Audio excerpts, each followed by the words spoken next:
ભુજમાં કચ્છ મહિલા કલ્યાણ કેન્દ્ર દ્વારા મા અંબેના મંદિરનો પાટોત્સવ કાર્યક્રમ યોજાયો। મારું નામ ઈલા મહેતા છે। હું કચ્છ મહિલા કલ્યાણ કેન્દ્રમાં ટ્રસ્ટમાં સંચાલિકા તરીકે મારી ફરજ બજાવું છું। આજે માતાજીનો પાટોત્સવ રાખવામાં આવ્યો તો લોકોમાં કેવો ઉત્સાહ જોવા મળે છે? આજે આ સંસ્થામાં આજે દીકરીઓ રહે છે એની માનો અને આપણી બધાની માં અંબે માનો આજે પાટોત્સવ હતો। આમ તો આ સંસ્થામાં 1975માં આ મંદિરની સ્થાપના થયેલી હતી।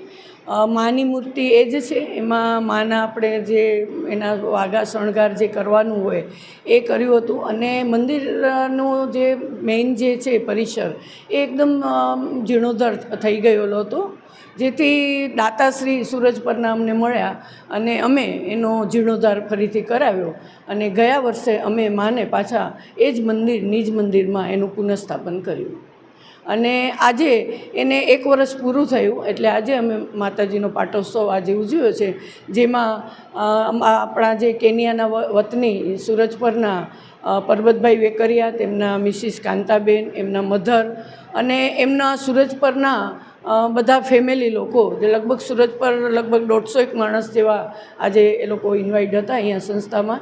એ ઉપરાંત સંસ્થામાં જે પરણીને ગયેલી જે દીકરીઓ છે એ દીકરીઓ, વેવાઈઓ, એના વરો એ પણ બધા આવેલા, ઉપરાંત અમુક ક્લબ છે કે અમુક સામાજિક સંસ્થાઓ એ પણ આ સંસ્થામાં આજે આવી અને માના પાટોત્સવમાં બધાએ આજે પ્રસાદ ગ્રહણ કર્યો હતો। મારું નામ કમળાબેન વ્યાસ અને હું કચ્છ મહિલા કલ્યાણ કેન્દ્રની અંદર પ્રમુખ તરીકે મારી સેવા આપું છું। હા બેન, જે રીતે આજે વાત કરી તો જે માતાજીનો પાટોત્સવ રાખવામાં આવ્યો હતો, કેટલામાં પાટોત્સવ હતો ને આ કેટલા વર્ષ મંદિર જૂનું છે? માતાજીનો પ્રથમ પાટોત્સવ હતો।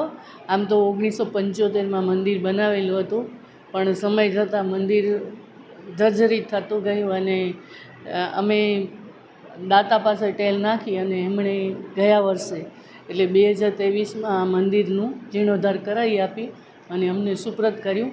માતાજીની મૂર્તિ તો એને જ છે, પણ જે મંદિરનું જે ખંડ છે એને એમણે સરસ રીતે સુશોભિત બનાવી આપ્યો છે। સાથે સાથે સવારથી કરીને સાંજ લાગી શું પ્રોગ્રામ રાખવામાં આવ્યા છે?